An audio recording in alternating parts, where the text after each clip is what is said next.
All right. So tonight I'm going to talk about cats. So I've been giving a sort of a series of talks, and this is the third one in my series. And my theme has been about animals, and specifically about animals that I've lived with as companions or pets over the years. And so my first talk in this series was about the praying mantis, which is an insect.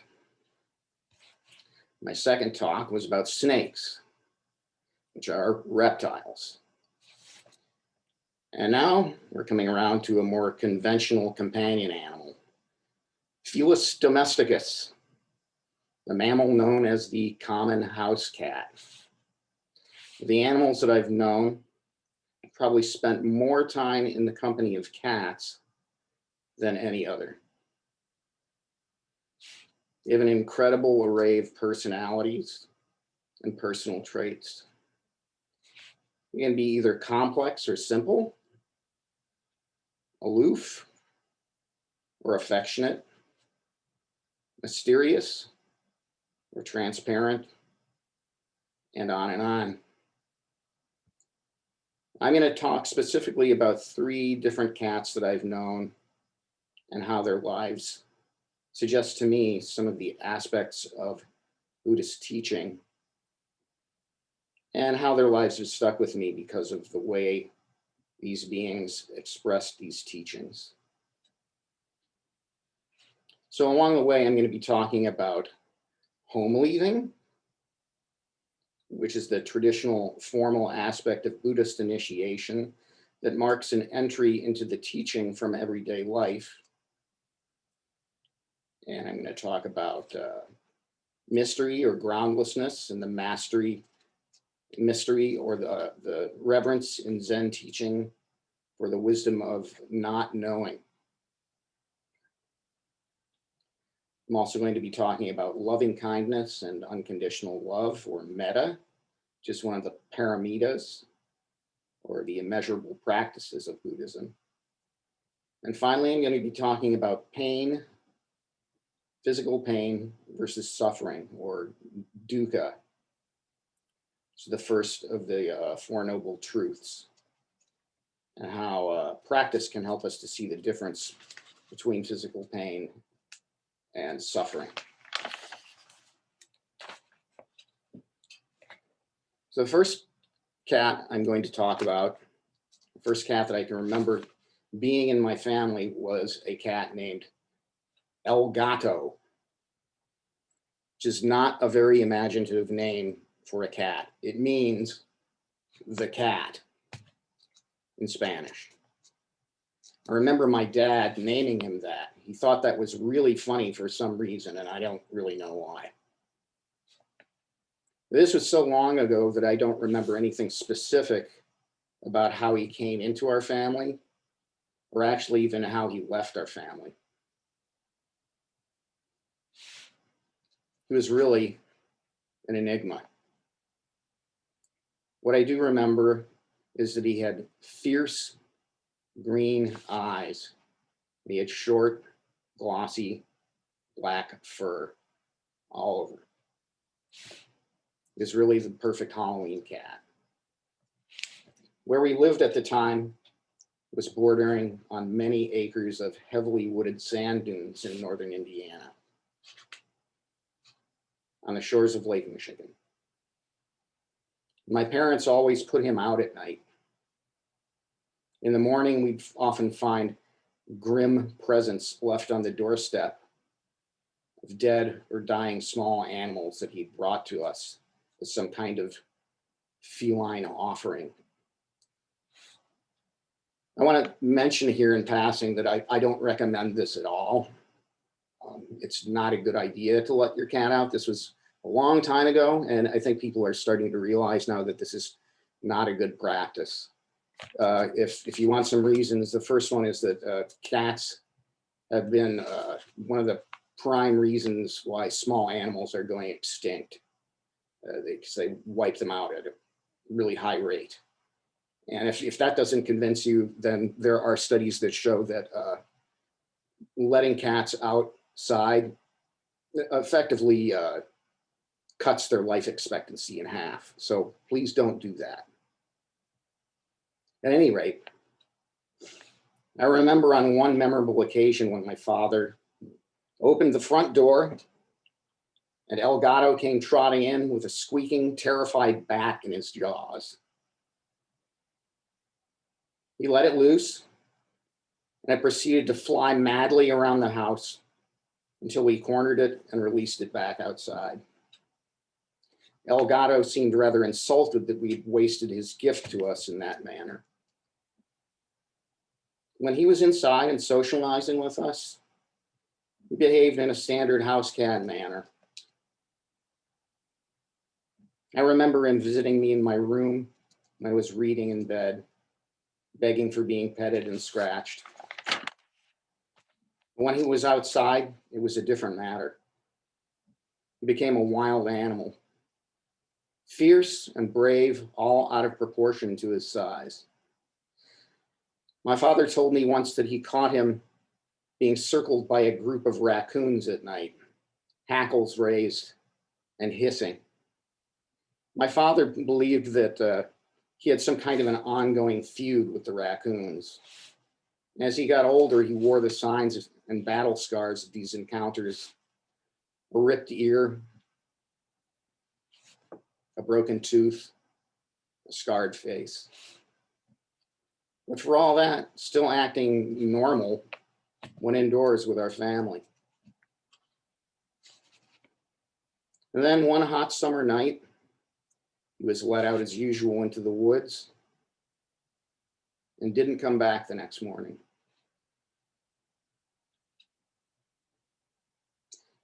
Or the morning after that. Or the morning after that. And at first, we left offerings of food and water on the stoop to lure him back to our house. These were promptly devoured by the raccoons, but Elgato did not return. The worst thing about this for me was the uncertainty of the situation. I was both sad and confused. We know that it's easy for us to let our imaginations go out of control or in a state of uncertainty. As the years passed, I'd sometimes wonder what had happened to him, imagining crazy stories. But as time went on and on, I grew in more and more comfortable with it. And then 4 years later, the most incredible thing happened. One morning we heard sounds at the back door and opened it to find that he had returned. First, I was in such disbelief that I thought it couldn't possibly be him. It's another cat that looks just like him. But no, it's the same ripped ear, the same broken tooth, the same scars on his face. It was him. He'd returned, but he changed. He no longer had the desire to fight. No longer had the desire to kill. And from then on, we kept him inside. And he remained as a docile lap cat for the rest of his life. Although I do remember one time, climbed up our Christmas tree and knocked it over. Maybe one last act of defiance. So what had happened? What stories could he tell? Where had he been? My father speculated that perhaps some other family had taken him in. And one day he had escaped and come back to us. Of course, it always remained a mystery. And I wondered about it as a boy. petting the purring black lap cat.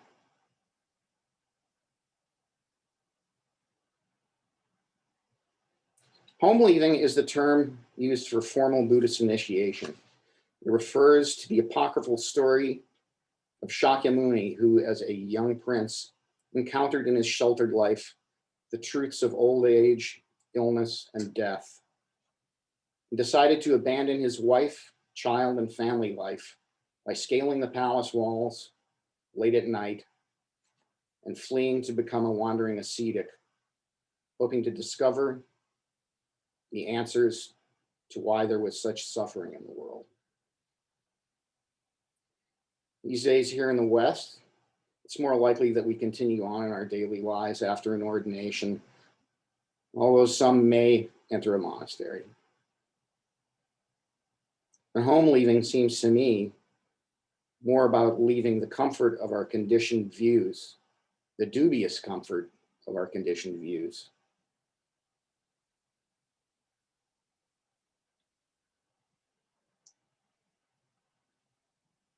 Than it is about leaving our loved ones and our normal life. In our modern Western culture, the story of the Buddha abandoning his family carries a different valence than it once did in ancient India. And I personally don't recommend abandoning everyone you love to take up a spiritual path. And of course, there are highly regarded Zen ancestors who are known for their spiritual advancement, even though they were lay people, like Layman Pang and his family,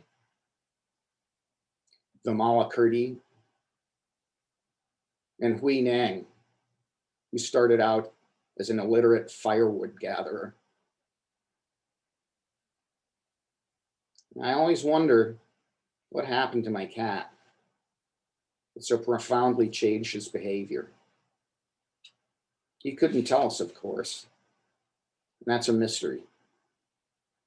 Being comfortable with mystery, being comfortable with uncertainty, and being comfortable with the groundless, empty nature of being are all part of the Zen tradition. Maybe you've heard the saying before, not knowing is the most intimate. Or maybe you've been puzzled by one of those unanswerable koans. They're like my favorite story about Hui Nang asking a student, what is this? There's no answer because it's just a question. It's a mystery which does not require an answer. Mystery is close to wonder. And wonder can open you up, let you see the incredible complexity of life and the world. It's a way of being perfectly present to everything that comes up, whether in meditation or in daily life. Letting what may come, come, then on to the next incredible mystery. So here's my koan about my first cat, El Gato. What did El Gato do for 4 years?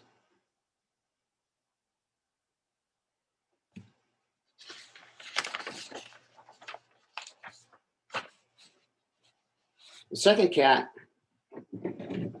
I knew well was named Mr. Mao. I don't know if you guys can see, this is a picture of him.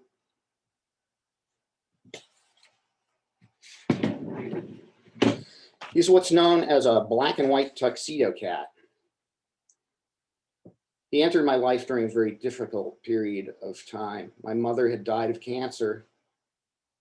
A year later, my stepmother also died of cancer. And one night, after visiting a friend, my wife brought him home. His owner did not want him. She had not expected a cat to be a very affectionate, needy animal, and realized she was unprepared to care for him. He looked up at my wife, hopped in her lap, snuggled down, and began to purr, looking up into her eyes. And that was all it took. She smuggled him home on the bus in her winter coat. She thought I might be mad that she had taken on this responsibility without telling me, but the moment I saw him peeking out of her coat, my heart melted. And that night, as I lay in bed, stewing in thoughts of grief and the unfairness of disease and death, he came to me and licked my face, curled around the top of my head on my pillow, and purred to me. And somehow this gesture of simple care helped me move past my grief and fall asleep. And this was a scenario that became a familiar comfort. Somehow he had an uncanny ability to detect when I was emotionally upset, would actually seek me out and simply be with me without judgment or any intention to fix me. Just simple expressions of companionship and affection delivered without words, without any expectation of compensation.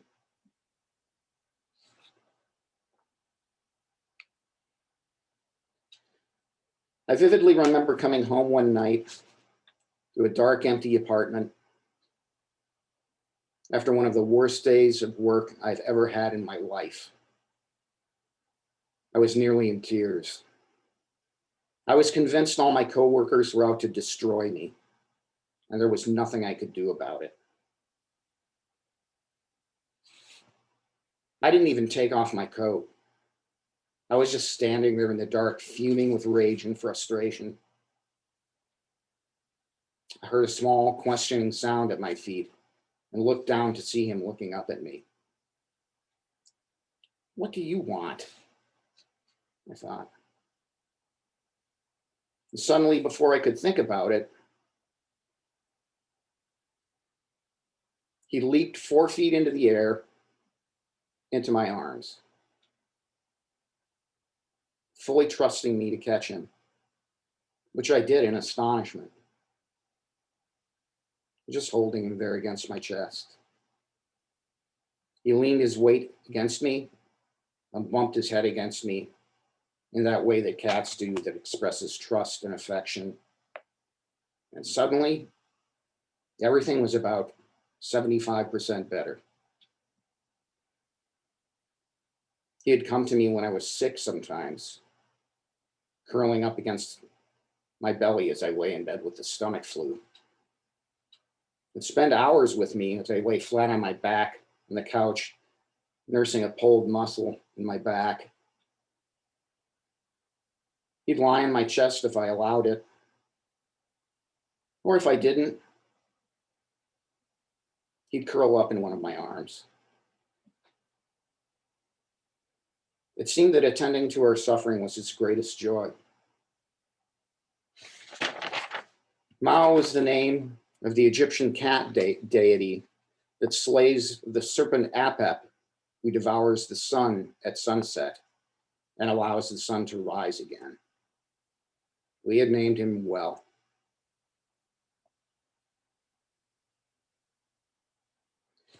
He also liked to eat corn on the cob, but that's another story.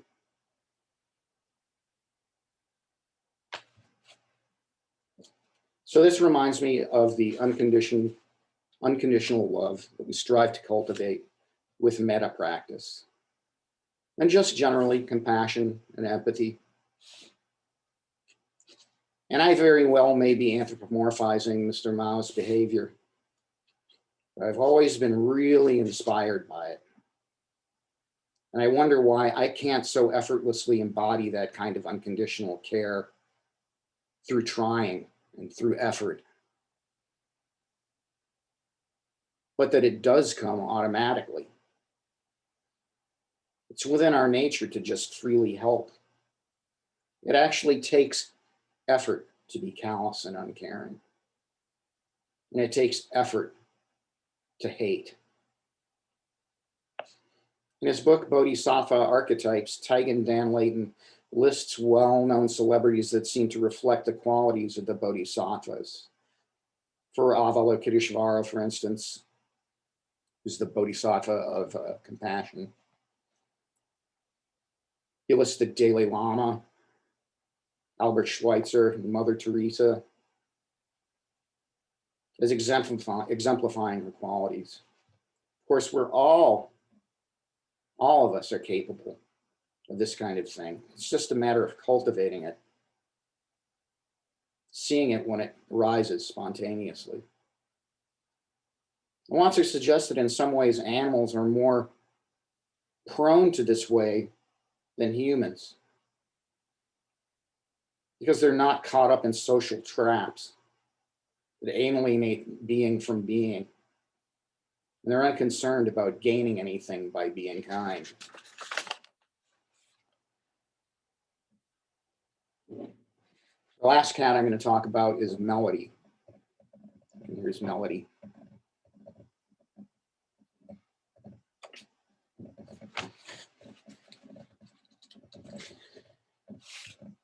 For me, she expressed the quality of equanimity through pain and the power of zazen.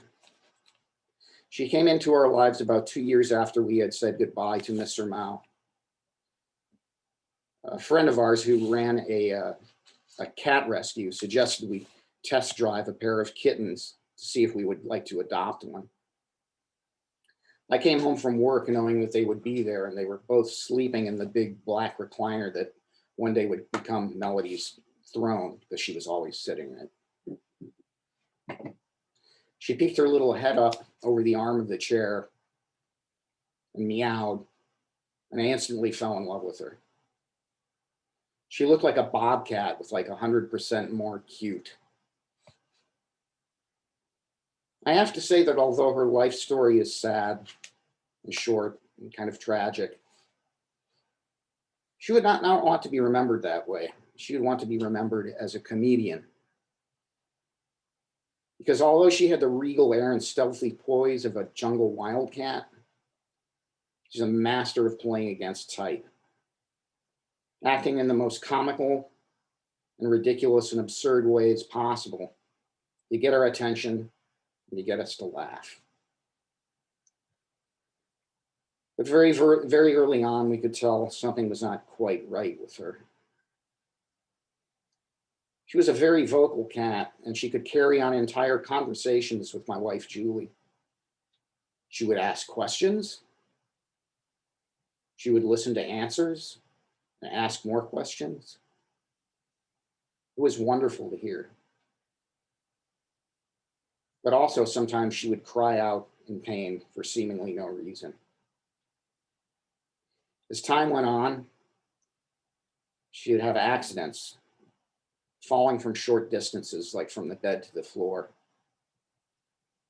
which resulted in terrible bone fractures.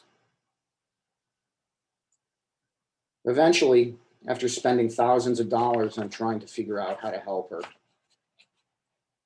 we got an answer from a veterinary specialist at the U of M. Melody had osteogenesis imperfecta.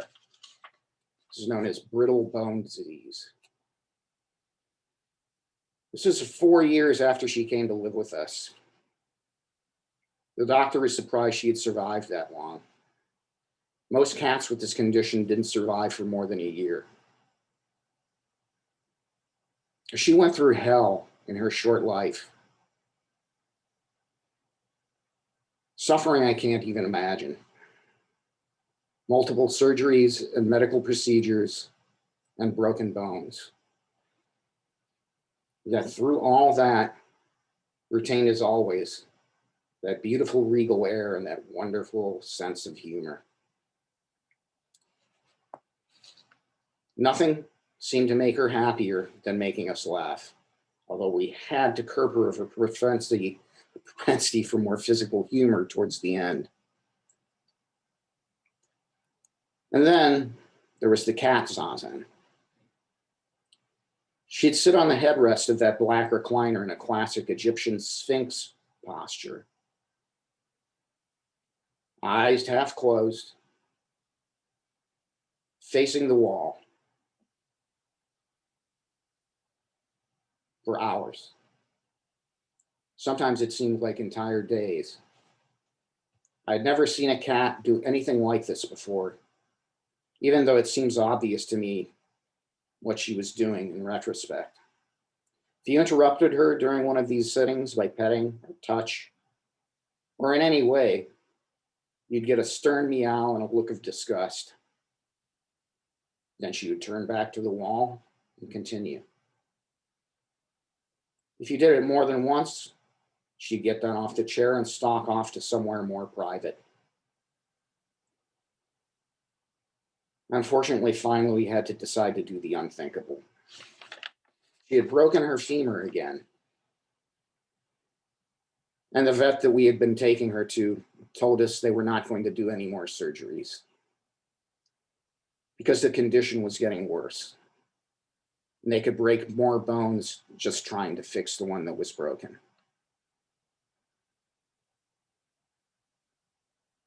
She went calmly, peacefully,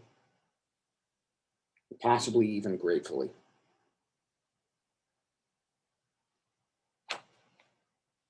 At some point, I read an article on cat behavior that said that the most respectful thing a cat can do for you is ignore you. I want you to think for a moment about how we behave on a retreat. Before each in-person retreat, we'll be told to avoid eye contact with retreat participants, to avoid speech, to avoid any unnecessary socializing. This is such an unnatural way for human beings to behave that it can seem actually insulting and off-putting. But it embodies great respect. I'm sacrificing my need to socialize so you can do the hard work of turning your attention inwards and seeing what is there, maybe for the first time. I learned this from Melody, from her regal attitude. She had a way of socializing that embodied respect rather than affection. For her, just being in the same room with you and ignoring you was the same as expressing affection. It was enough for her to just be there. And it took some getting used to after being used to Mr. Mao's affectionate ways. She almost never complained about the unfair situation that had been dealt to her. I wish I could say I was like that, because I'm not. But it's a damn good example, and I know that the peace and stillness that we can find in Zazen can be helpful for physical as well as spiritual suffering. I've tested this before by sitting with physical suffering. Once I decided to sit when I was suffering from a very bad respiratory flu. So in addition to the usual challenges and difficulties, I tried to focus on the way my body was feeling, to deeply and in detail examine everything that was going on in my body. It was like examining a huge, spooky old haunted house.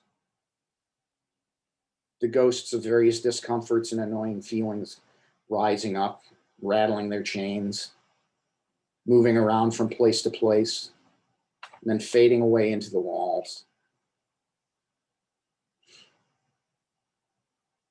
I actually found it fascinating. And observing how I felt without adding any stories or complaints to it actually seemed to help. I still felt sick, but I wasn't suffering because of it. There was still pain, but it didn't feel like it was so personal. It was almost like it was happening somewhere else. I don't know a lot about using meditation in this way, and personally, I'm more likely to just sit without expecting any outcome whatsoever because I don't want it to become a means to an end. And anyway, I have had mixed results doing meditation to help with pain. I tried to do this once when I had a pinched nerve in my shoulder, which paralyzed my left arm all the way to my fingertips. The pain was excruciating. It felt like a frozen spear of fire was driven through my shoulder. Lying flat on my back on the floor, I tried to meditate. It usually resulted in either making the pain seem worse somehow by getting so close to it, or I'd fall asleep, which would give me some relief just because I wasn't conscious anymore. So I don't know, your results may vary. But I definitely hope that whatever Melody was doing when she sat in cat zazen for all that time helped her. I'm reminded of a teaching story from the Pali Canon. When touched with a feeling of pain, the uninstructed person sorrows, grieves, and laments, beats his breast, and becomes distraught. So they feel two pains, physical and mental, just as if they were shot by an arrow and right afterwards were to be shot by another one. The well-instructed disciple of the noble ones, when touched with a feeling of pain, does not sorrow, grieve, or lament, does not beat his breast or become distraught. So he feels only one pain, physical but not mental, just as if they were shot by an arrow, but not shot again by another arrow. I like to think that this was a lesson I was learning from Melody while she was living with us. That any pain I experience is just that, pain. It doesn't need any help being more destructive. I think to some extent, even emotional pain can be regarded in this way. Now, that's a tricky subject because how do you separate raw emotional pain from what we're adding to it? And I believe it can be done. There's a story about a great Zen teacher who dies. One monk meets another crying monk in the monastery courtyard and says, "There's no need to cry. The master has become one with all. We have not lost him." The crying monk replies, "You fool, I'm not crying because we've lost the master. I'm crying because I am sad."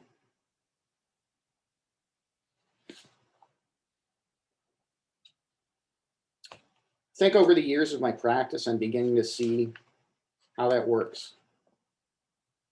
And I'm giving myself the freedom and space to express legitimate emotional pain and to move away from pain I'm manufacturing. I think I learned a lot from Melody.